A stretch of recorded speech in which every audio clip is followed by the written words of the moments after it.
Shalom, selamat bertemu kembali dalam channel YouTube saya, Pendeta Agnes N. Saragih. Salam sukacita bagi kita semua. Pada saat ini, dalam memperingati Jumat Agung, mari kita mempersiapkan hati dan pikiran kita untuk mendengarkan firman Tuhan. Kita bersatu di dalam doa. Bapa di dalam surga, terima kasih untuk kerelaanmu berkorban bagi kami. Engkau mati berdarah-darah di kayu salib hanya untuk menebus dosa-dosa kami. Pada saat ini ya Tuhan, kami akan mendengarkan firman-Mu. Biarlah kami boleh semakin memahami dan mengerti, sehingga kami sanggup dan mampu melakukan kebenaran firman-Mu dalam kehidupan kami. Di dalam nama Tuhan Yesus Kristus kami berdoa. Amin. Firman Tuhan yang menjadi perenungan bagi kita pada saat ini diambil dari Yesaya 52 ayat 13 sampai dengan 15. Saya akan membacakan untuk kita semua. Hamba Tuhan yang menderita. Sesungguhnya hambaku akan berhasil. Ia akan ditinggikan, disanjung, dan dimuliakan. Seperti banyak orang akan tertegun melihat dia. Begitu buruk rupanya, bukan seperti manusia lagi, dan tampaknya bukan seperti anak manusia lagi. Demikianlah ia akan membuat tercengang banyak bangsa. Raja-raja akan mengatupkan mulutnya melihat dia, sebab apa yang tidak diceritakan kepada mereka akan mereka lihat, dan apa yang tidak mereka dengar akan mereka pahami. Jemaat yang dikasihi Tuhan, Jim Caviezel adalah aktor yang berperan sebagai Yesus dalam film The Passion of the Christ. Dia pernah bersaksi bahwa apa yang dialami Yesus dalam perjalanan Via Dolorosa adalah sebuah peristiwa yang besar. Dalam proses pembuatan film, Jim sering sekali marah, memaki dan berteriak kesakitan karena salib di pundaknya begitu berat. Lalu cambuk mendarat di tubuhnya yang tidak dilapisi pelindung, dan proses syuting penyalipan adalah peristiwa yang tidak pernah terbayangkan olehnya. Karena pada saat itu mujizat Tuhan benar-benar terjadi. Tepat ketika Jim sedang berada di atas kayu salib, cuaca berubah menjadi gelap, angin kencang, petir sahut menyahut, dan seketika tubuh Jim pingsan. Semua orang panik dan menduga bahwa Jim akan mati. Namun mujizat terjadi. Jim sadar dan film itu pun akhirnya selesai. Proses syuting film penyalipan Yesus ini mengisahkan kuasa dan mujizat Tuhan yang tidak terbatas ya. Dan Jim pun yakin pada saat badai dan petir bersaut-sautan, pada saat itu Tuhan sedang menjaganya dan dia merasakan kuasa Tuhan atas tubuhnya gitu. Sehingga proses syuting berjalan dengan baik walaupun ada hujan, badai, dan petir. Jemaat yang dikasihi Tuhan, pada peringatan Jumat Agung ini Tuhan Allah memberkati kita melalui firman-Nya dalam kitab Yesaya 52 ayat 13 sampai 15. Setelah Yesaya memberitakan tentang keselamatan Sion, dia melanjutkan nubuatan tentang hamba Tuhan yang menderita. Pemberitaan tentang nubuatan hamba Tuhan ini juga merupakan penguatan atas janji keselamatan Allah dalam pembebasan bangsa Israel dari Asyur dan Babel. Dalam nubuatan itu, Allah akan mengutus hambanya. Pada ayat 13 disebutkan bahwa hambanya akan berhasil. Kata berhasil dalam ayat ini memiliki arti bahwa ia akan bertindak dengan bijak. Kata ini pernah dipakai dalam cerita Daud ya, sebagai raja ia bertindak dengan penuh kebijaksanaan. Nah, hamba Tuhan yang dimaksud dalam ayat ini adalah Yesus. Dia adalah hikmat itu sendiri. Dengan hikmatnya, Yesus melanjutkan karya penebusan umat manusia. Seperti yang udah kita saksikan dalam kisah Injil ya. Kehadiran Yesus semasa hidupnya di bumi telah mengundang kekaguman banyak orang, ia disanjung, ditinggikan, dan dimuliakan. Lalu kemudian pada ayat 14 dituliskan banyak orang akan tertegun melihat dia. Di sini kata tertegun memiliki makna terheran-heran. Orang-orang akan terheran-heran sebab ia merendahkan dirinya dan mengambil rupa seorang hamba. Ia memilih jalan itu dan mengerjakan dengan penuh ketaatan sampai mati dan disalibkan. Dan di jalan itu orang-orang memperlakukannya dengan tidak manusiawi. Penghinaan demi penghinaan, cacian, makian. Ia tidak menyembunyikan mukanya ketika ia dinodai dan diludahi. Begitu buruk rupanya dan bukan seperti manusia lagi. Belum pernah orang diperlakukan serendah itu.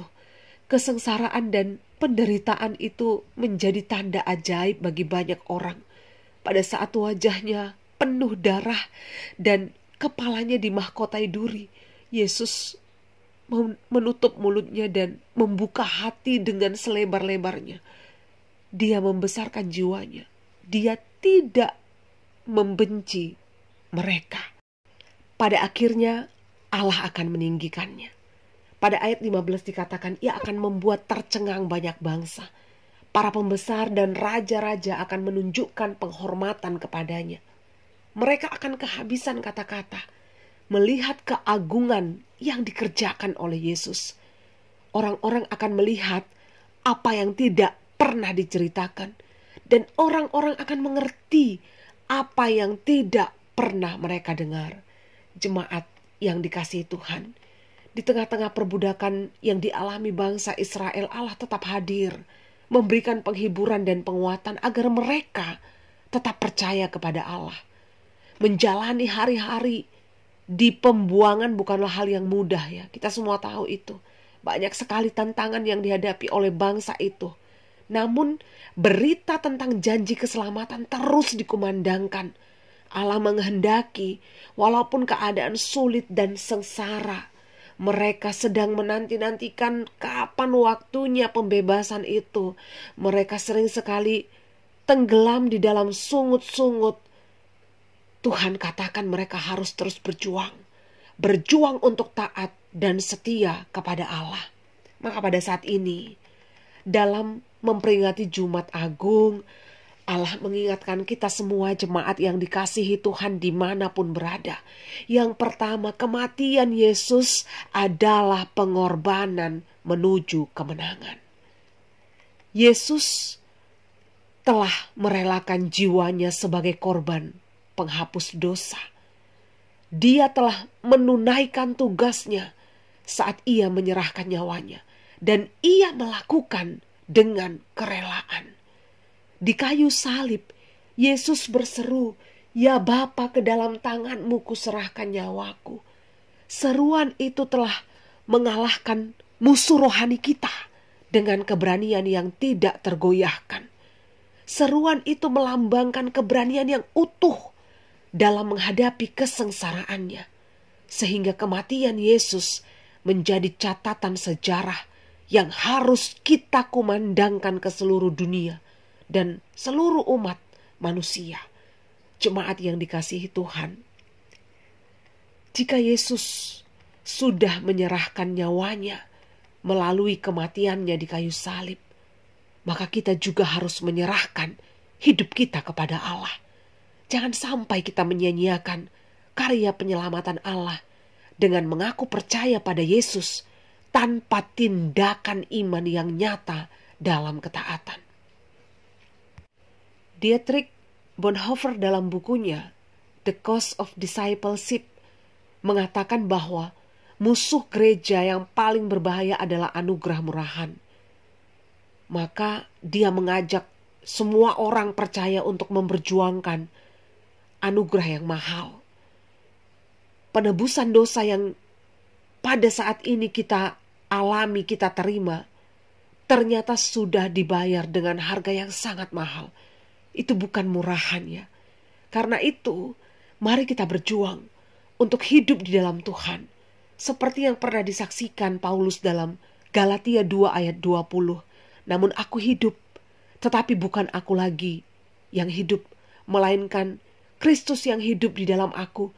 Dan hidupku yang kuhidupi sekarang di dalam daging adalah hidup oleh iman dalam Anak Allah yang telah mengasihi aku dan menyerahkan dirinya untuk aku. Yang kedua, jadilah kuat walau berat. Menjadi rapuh sangatlah mudah, namun menjadi kuat sangatlah sulit. Yesus telah mematahkan istilah ini ya. Sebab ia tidak membiarkan dirinya menjadi rapuh walaupun kesengsaraan yang dialaminya begitu berat. Bahkan kesulitan yang besar itu membuatnya sedih seperti mau mati rasanya gitu. Tapi Yesus tidak membiarkan kerapuhan itu menguasai dirinya. Dia memilih tempat yang sunyi, jauh dari murid-muridnya untuk berdoa kepada Allah. Katanya, ya Bapakku, jikalau sekiranya mungkin biarlah cawan ini lalu daripadaku. Tetapi janganlah seperti yang ku kehendaki, melainkan seperti yang Engkau kehendaki. Mari kita lihat keteguhan hati Yesus menghadapi kesesakan itu telah memberikan pengajaran iman yang sangat berharga bagi kita semua.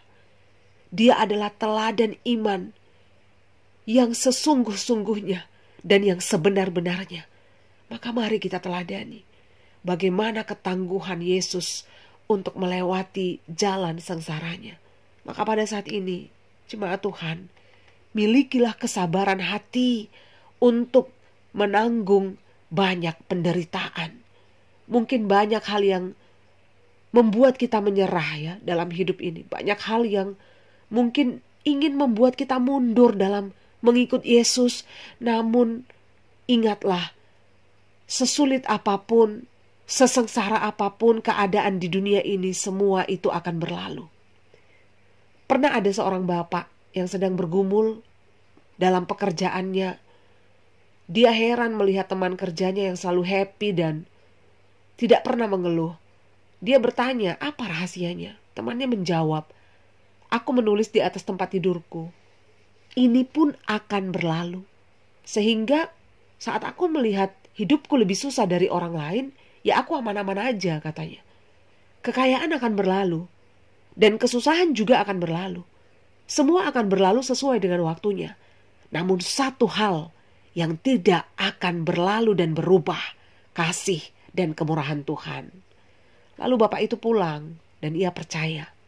Sesulit apapun hidup, semua akan berlalu sesuai dengan waktunya. Namun kasih Tuhan, kemurahan Tuhan tidak akan berlalu dan berubah. Jemaat Tuhan, melalui kematian Yesus kita disadarkan betapa mulianya pengorbanannya. Kerelaannya menderita adalah pelajaran iman yang sangat berharga bagi kita. Banyak orang yang merasa dekat dengan Tuhan, tapi tidak pernah merasakan kuasanya. Tidak pernah menyaksikan kuasanya. Banyak orang yang mendengar kebenarannya, tapi tidak mengerti, tidak memahami apa itu kerelaan di dalam kesengsaraan. Kiranya kematian Yesus menolong kita untuk semakin memahami penderitaan dan kesengsaraan. Tetaplah kuat di dalam Tuhan, selamat menyelami Jumat Agung. Amin, kita bersatu di dalam doa. Terima kasih untuk firman-Mu ya Tuhan. Kehidupan ini memang tidak pernah terlepas dari kesengsaraan dan penderitaan. Tapi kami sungguh yakin di dalam kesengsaraan dan penderitaan Tuhan sudah menyelipkan kemenangan. Tuhan sudah menyelipkan kekuatan, kesanggupan dan kemampuan. Sehingga kami adalah orang-orang yang akan menang di dalam penderitaan dan kesengsaraan hidup. Tolonglah kami ya Tuhan. Bantulah kami untuk selalu menggenggam erat iman percaya kami di dalam Tuhan. Sehingga mata kami tetap tertuju kepada salib, anugerah, kasih kemurahan Tuhan sudah Tuhan curahkan atas hidup kami. Terima kasih ya Bapa. Di dalam nama Tuhan Yesus Kristus kami berdoa.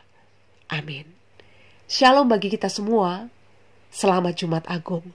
Tuhan Yesus mengasihimu.